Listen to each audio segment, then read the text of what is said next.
Hello everyone. Hope you are doing well and all of you are safe being at home. I hope you have listened to my previous lecture on the analysis of the text The Rape of the Lock, and let us continue from where we have stopped in the previous class. So let me share the screen for you.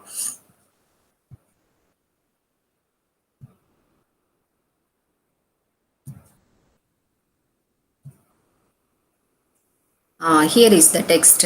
Actually, this is a different version that I have taken here, but you can follow whatever I have WhatsApp to you because it is the same only. Here I have chosen one which is without any interpretations of the text because browsing through the lines, I have to move for many pages in the other test. So I have chosen this. So nonetheless, it is the same. So you can follow. We have seen how Pope begins the poem, The Rape of the Lock, and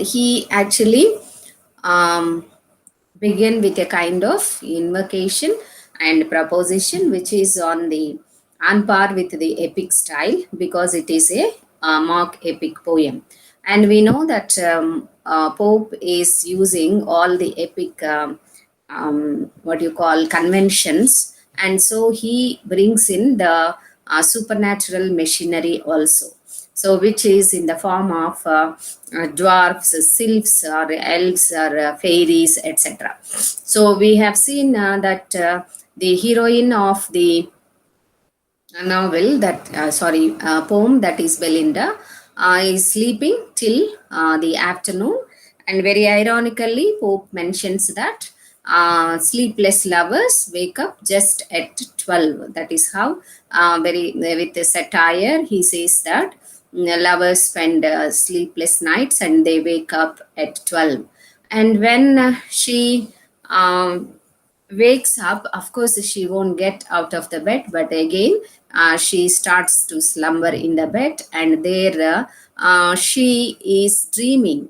And in her dream, it is the self which is talking to her and narrating that these beautiful ladies and also virgins, especially virgins, are there being taken care by these elves.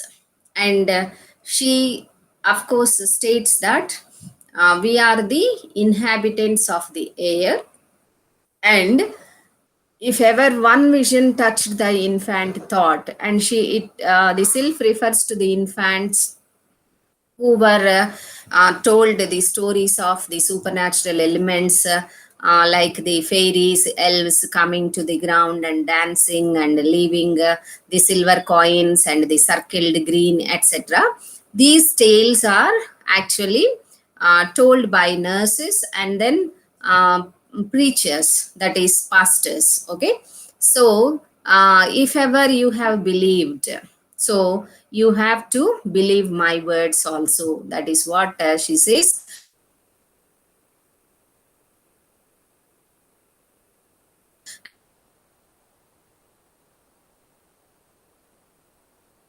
And here, my own importance, no. So still, so whatever I am telling you, you please believe.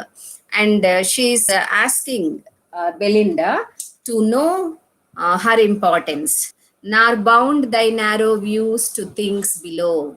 She is asking, don't bound your views or bound your mind only to the earthly things, to the narrow views to things below. Things below is earthly things, the reality or reason, etc. Some secret truths from learned pride concealed, to maids alone and children are revealed.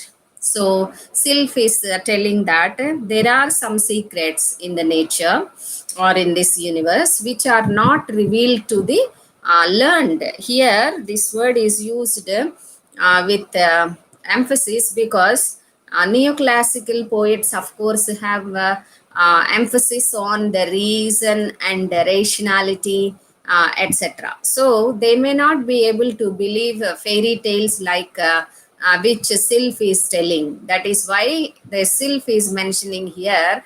The learned pride cannot believe, and that is why they are not revealed to them. So the secrets of the universe or the nature are not revealed to the learned people, and they are revealed only to maids and children. So because naturally they are without higher learning, and children are innocent, so they easily believe whatever the nurse or the priest will tell them.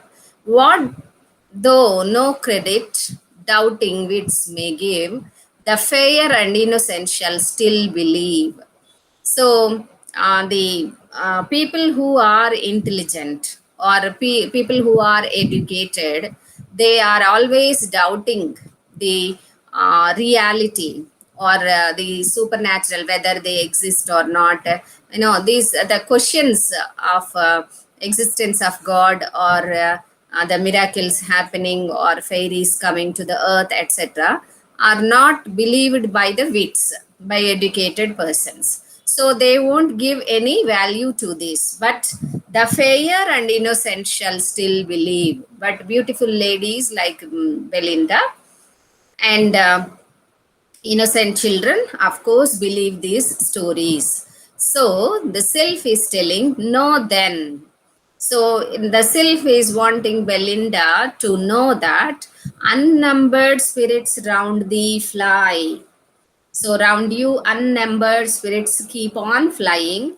They are the light militia of the lower sky. So the Sylph is saying that we are the inhabitants of the lower sky, and we are like the military power. These, though unseen, are ever on the wing. So the Sylph is telling that you can't see us, but we are always on the wing. That means flying around you. Hang over the box. So the box is here, the makeup kit, the makeup box, and hover around the ring. So the ring, the ring, whatever the rings that young ladies will wear, think what an equipage thou hast in ear. So Sylph is telling that you please think and consider what protective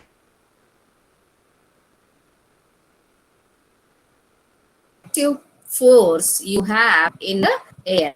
And view with on 2 pages and the chair. So you when you actually go in a chariot, okay, this Sylph is telling that you think that the pages, the servants are attendants are taking care of you, but it is not they actually, but it is we are who are the inhabitants of the lower sky.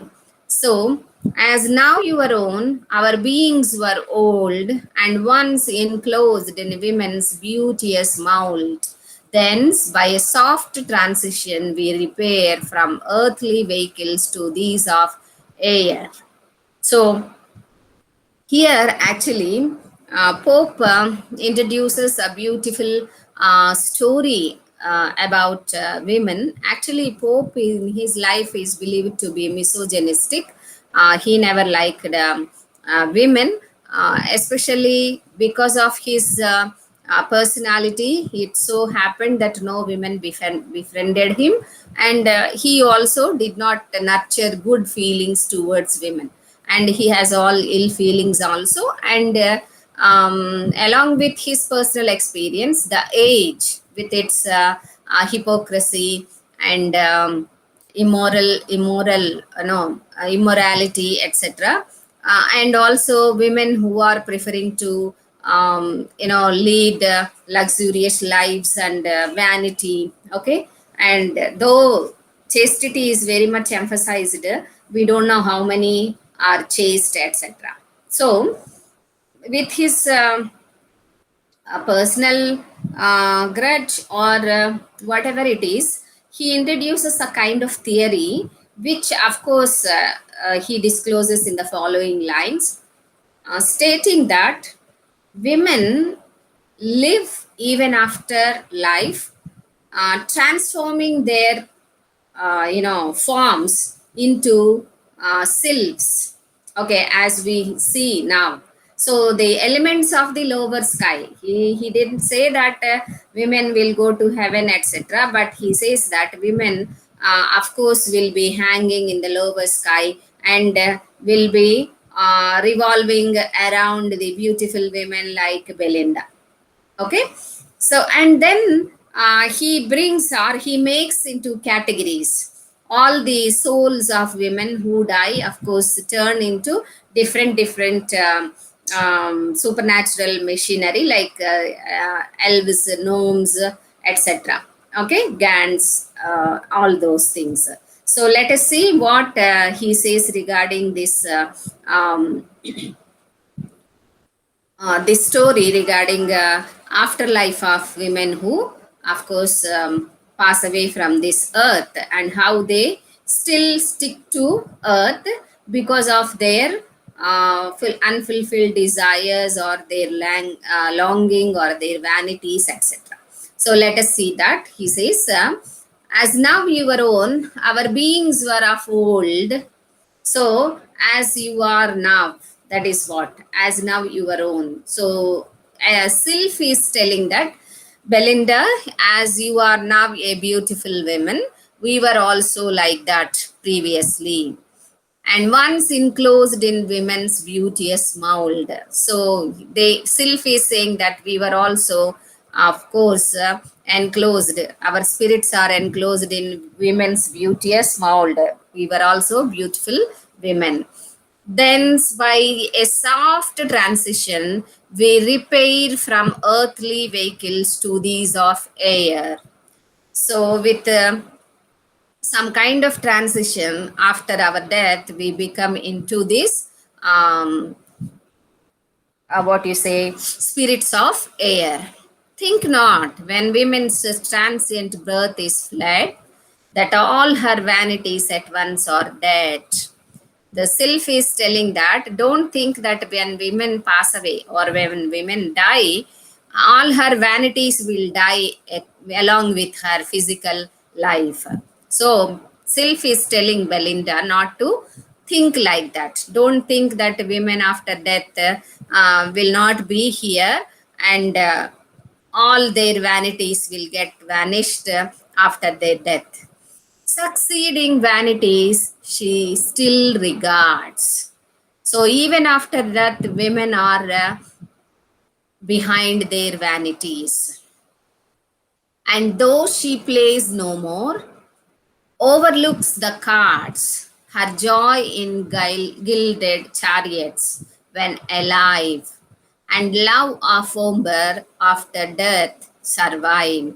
It's a very biased theory, or a way of presenting women's vanities, and very highly satirical and ironical, that Pope believes that women, of course, exhibit vanity not only during their life but even after death. So this reveals to what extent he hates women, or women's vanities, etc. What are their likes? Mostly, playing cards, okay, and riding in the decorated chariots. All those things, they are all luxurious things that women always love. So here the Sylph is saying that, so we may not be able to play once we die, but we keep on overlooking those women who are playing the cards. And then her joy in gilded chariots. So women, of course, love taking rides in the gilded chariots when alive. So we also try to be in those chariots along with you. And if when alive we liked it, and even now also after death also we like. And love of Umber. Umber is the name of the game played with cards. So all these vanities survive even after our death. That's what Sylph is narrating. For when the fair in all their pride expire, to their first elements their souls retire. So the Sylph is saying that the fair ladies, when they pass away with all their pride, vanities, etc., whatever they like most, to that thing their souls will retire. The sprites of fiery termagants in flame mount up and take a salamander's name. Some women are very, what you call, hot in temperament. Okay, that is equaled with the fire, hotness, fire. Actually, people believe, uh, though it is in Hinduism, it is believed that we are the composition of the five elements, okay, of the nature. So air, water, flame, earth, okay, and the sky, like that. So here also, Pope is bringing in such a theory. So some people, of course, are fearsome. They are known to be having more element of fire. So here the Sylph is telling that some women who are having hot tempered, of course they belong to the element of fire. So after death they mount up to the flame and they take the name of a salamander. So salamander is a spirit, of women who is fearsome. And then soft yielding minds to water glide away.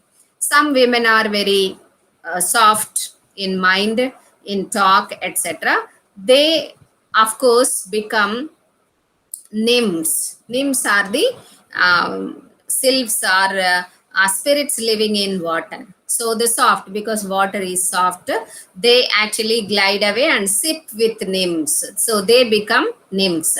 So women who are soft tempered, they are believed to be having more element of water. So they actually become nymphs. Their elemental tea. So sipping elemental tea with nymphs means water. The graver prude sinks downward to a gnome. So the graver, the people who are very grave, serious, okay, but they won't express fiercely their words. They actually and will go down to the earth. Okay, so they are taken or given the name of a gnome, Gnome. It is pronounced as gnome. Okay, and in search of mischief, still on earth to roam. So they graver spirits.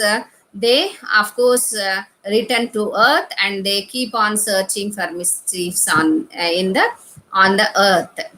The light coquettes in sylphs aloft repair and sport and flutter in the fields of air. So here, Sylph has given us this story of how women turn to be different kinds of sylphs or spirits depending upon the dominant element in their body. So fire, water, earth, and air. So four are given here, and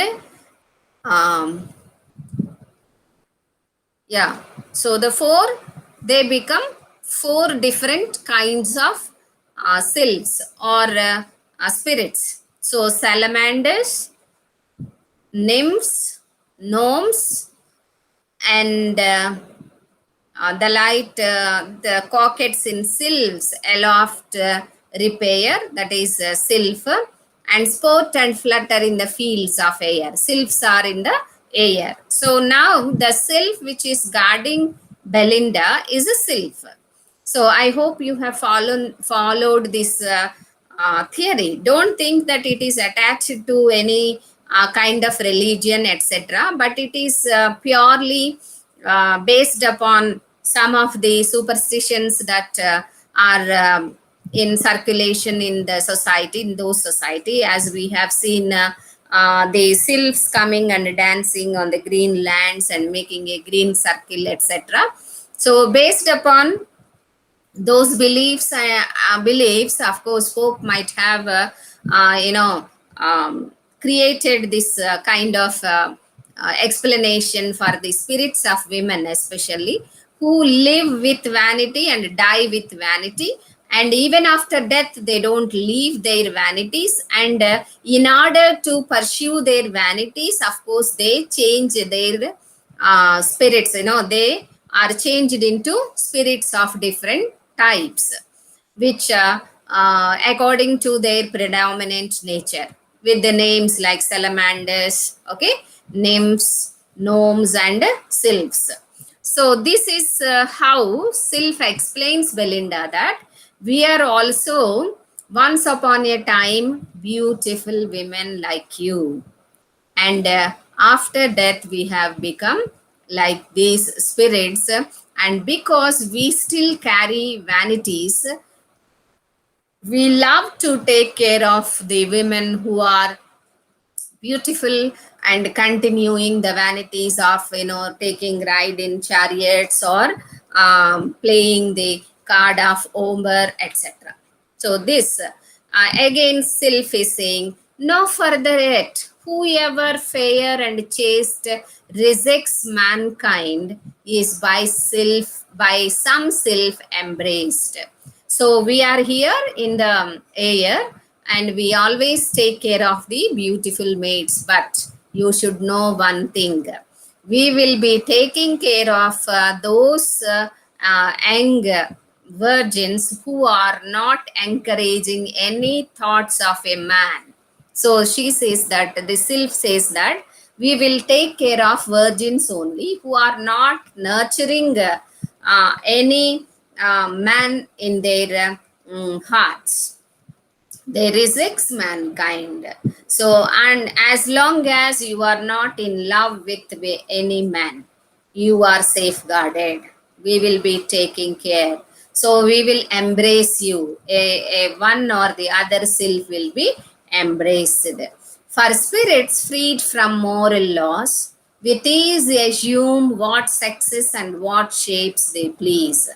See, the same thing we have seen in the Paradise Lost. That is, spirits assuming different shapes and sexes and sizes also.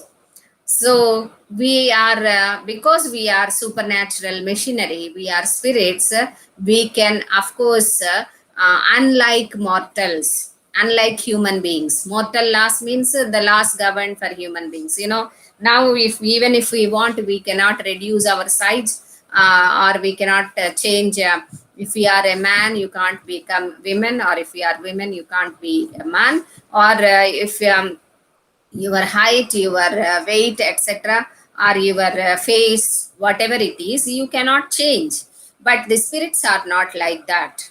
That is why Sylph is stating that we are not governed by mortal laws. We are freed from mortal laws, because after death we acquire a kind of supernaturality, wherein we can change our shapes, our sexes, our forms, etc. What guards the purity of melting maids?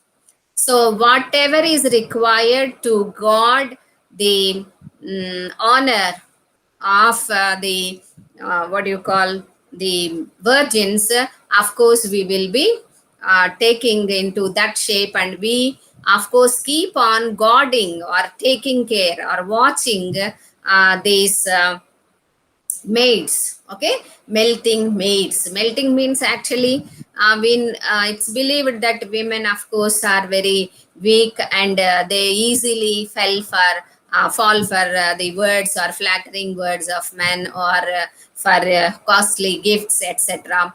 Or so it's a kind of opinion that is nurtured, okay, in the people, that women are easily become a prey to those who are very handsome or rich, and also using flat, having good manners with ladies, talking very pleasantly or praising them, especially praising the beauty, etc. So Sylph is stating that when you are on the verge of melting to the words of men, uh,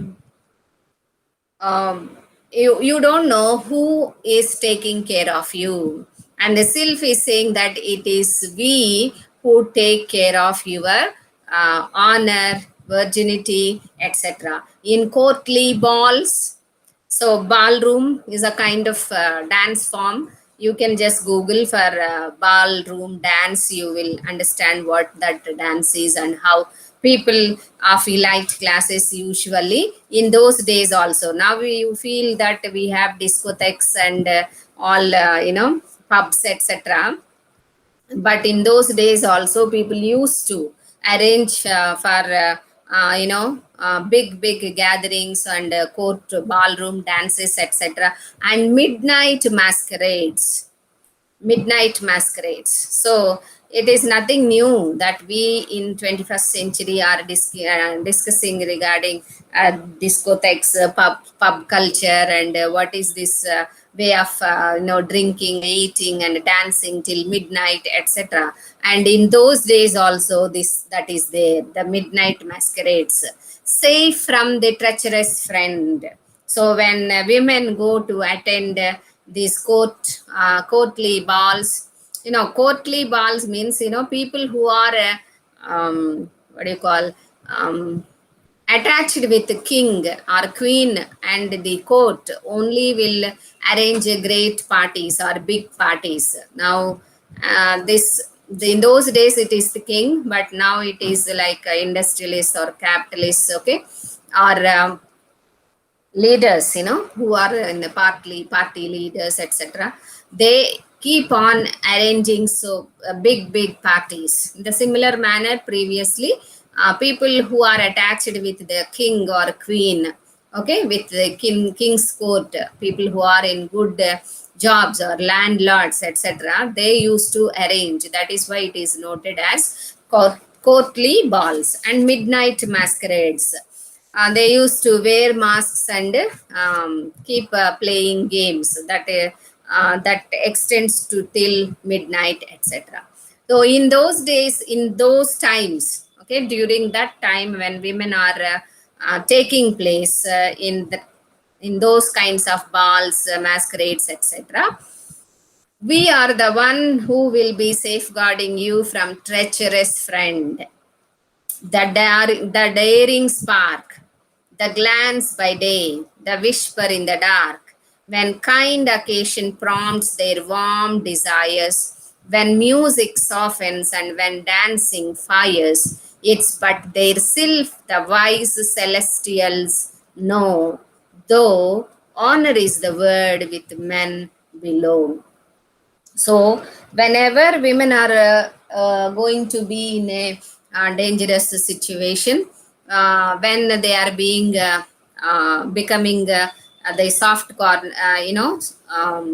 praise for the whispers of the group of men or glances, okay, the daring sparks, etc., whatever it is, or if women are being lured into kind of uh, you know um, flattery, where they will be handling them physically, etc., try to molest them, etc. The sylph is saying that it is we who take care of you, okay, the wise celestials know.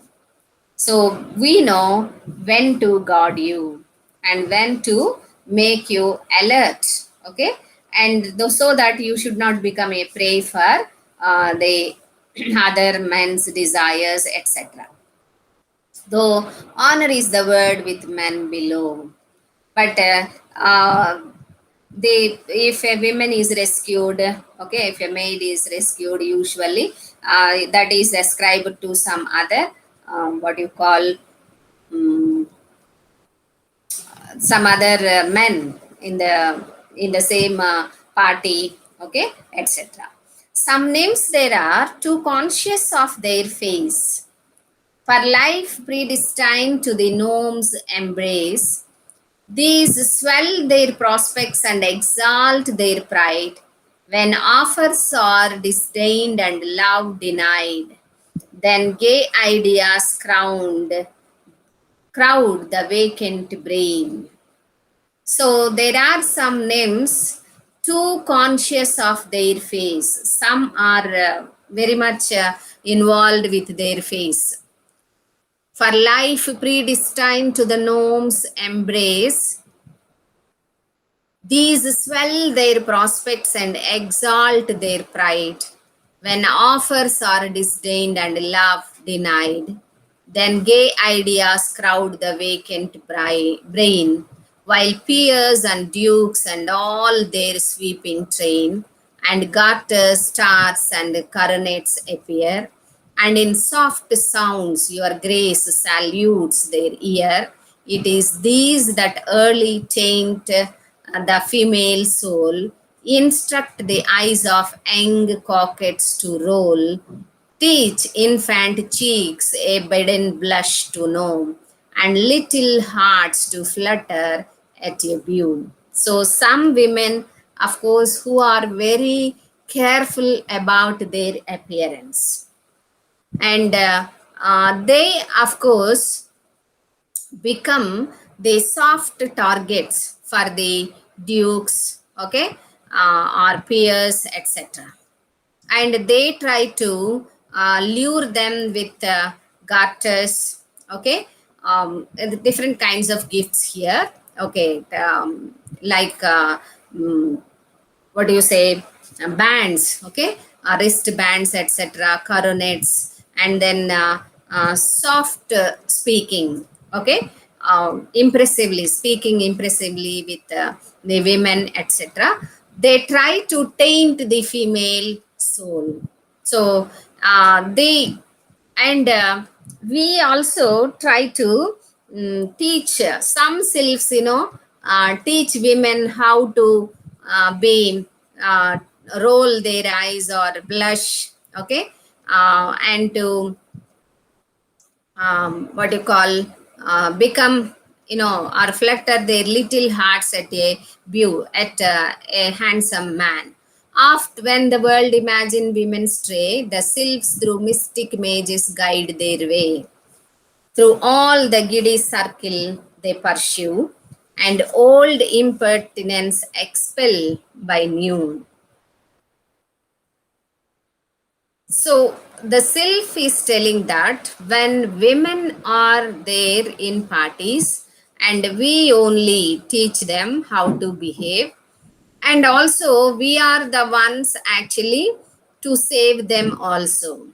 So when the women stray, so that means when women are talking with men, etc., the sylphs through mystic mages guide their way. So there are some sylphs which are like coquettes. So they actually guide these virgins or beautiful ladies, so that they will be, mingling with the crowd and listening to the words of the men, etc. And all the giddy circle they pursue, and old impertinence expel by new. What tender maid but must a victim fall to one man's street but for another's ball? When Florio speaks, what virgin could withstand if gentle Damon did not squeeze her hand? With varying vanities from every part, they shift the moving toy shop of their heart, where wigs with sword knots strive, bukes banish bukes, and coaches drive. This erring mortal's levity may call, oh, blind to the truth, the sylphs contrive it all. So the sylph is telling that we are the one who make up the behavior of the women. When someone is talking, Okay, when Florio speaks, what virgin could withstand? So when one man is speaking impressively, virgins may not be able to withstand and they may continue to talk. And the gentle Damon did not squeeze her hand. Okay, and with varying vanities from every part. So women, of course, are not constant in their thinking or in making up their mind. That is what here self. No, they shift, moving their hearts from toy shop. So, like we change our minds regarding toys. It is also very satirical regarding the character of women. Here, Pope says that. They keep changing their hearts, and so if they keep speaking to one person to up to some time, and later if they change, there will be fighting. Okay, wigs with sword knots, bukes banish bukes, and coaches drive. So this is all called as levity, but self is telling that all this is caused due to the work of selves only in the hearts of women. They are the one who influence the women to behave in such a way, to stray, to fall prey for the flattery words, etc., etc. And it is not completely falling prey, but they try to create such a kind of, quarrels. So of these am I. So these are, we also sometimes, because self is the higher of the spirits, and coquettes are very, what you call, flirty type of mentalities. So women with a flirty type of mentalities, and these coquettes, of course, keep doing mischievous things when women are in balls, or they are being in different places with men, etc. They may call the what you call, um, like problems among women and men, and where they may fight with each other.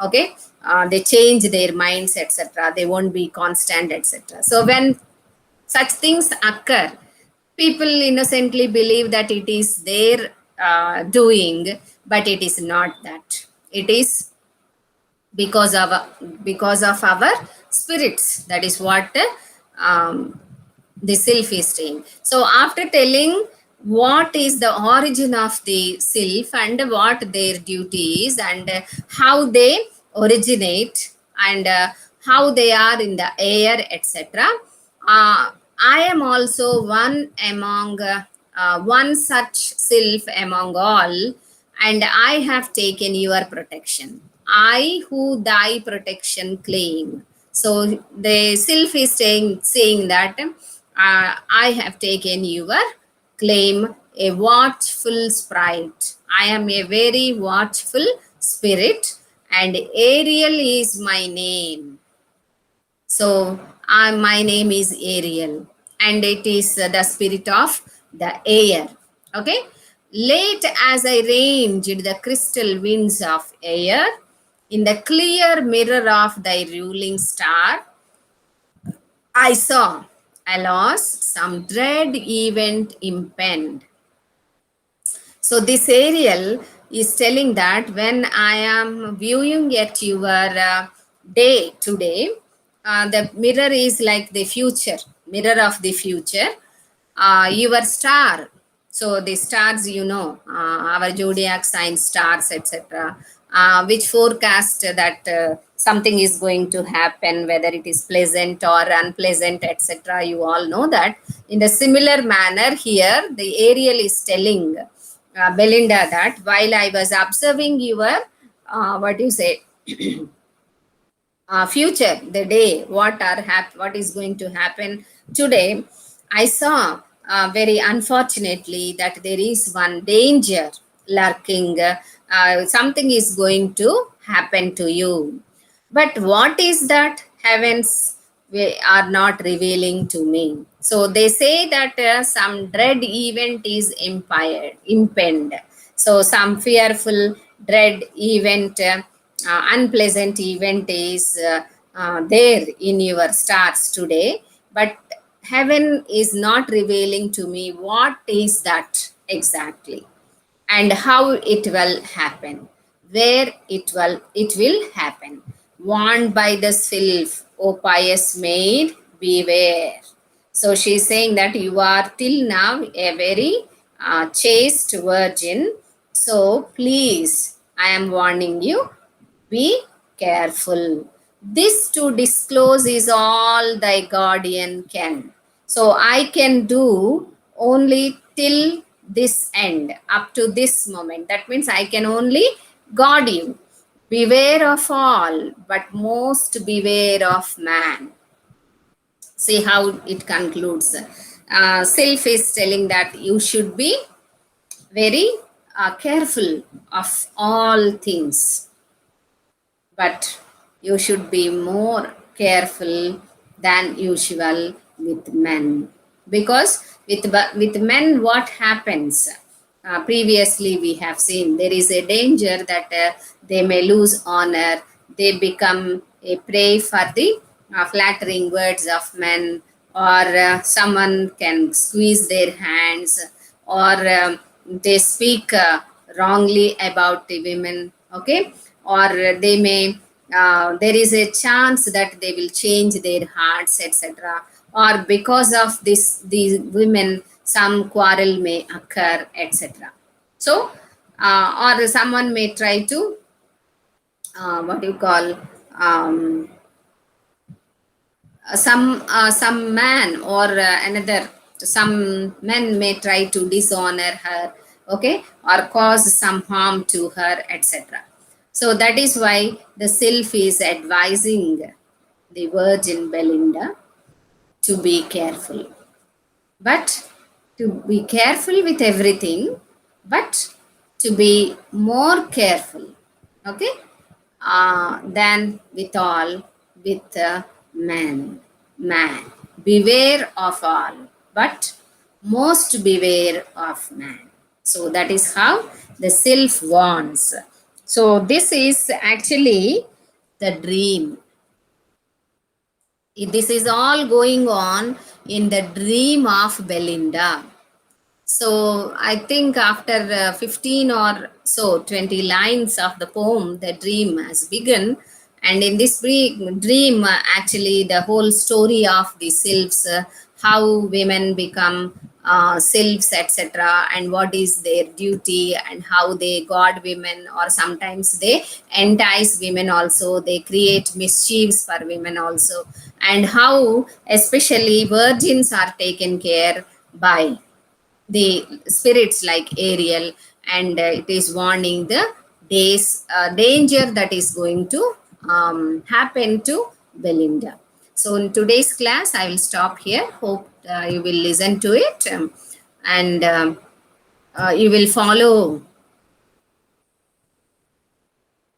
You will follow the lecture.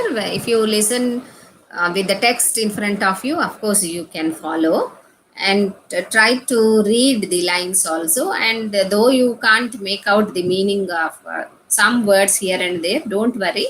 Try to get a sense after reading, say, 10 lines or 5 lines, etc. Like that, you read the text and then listen to the lecture again.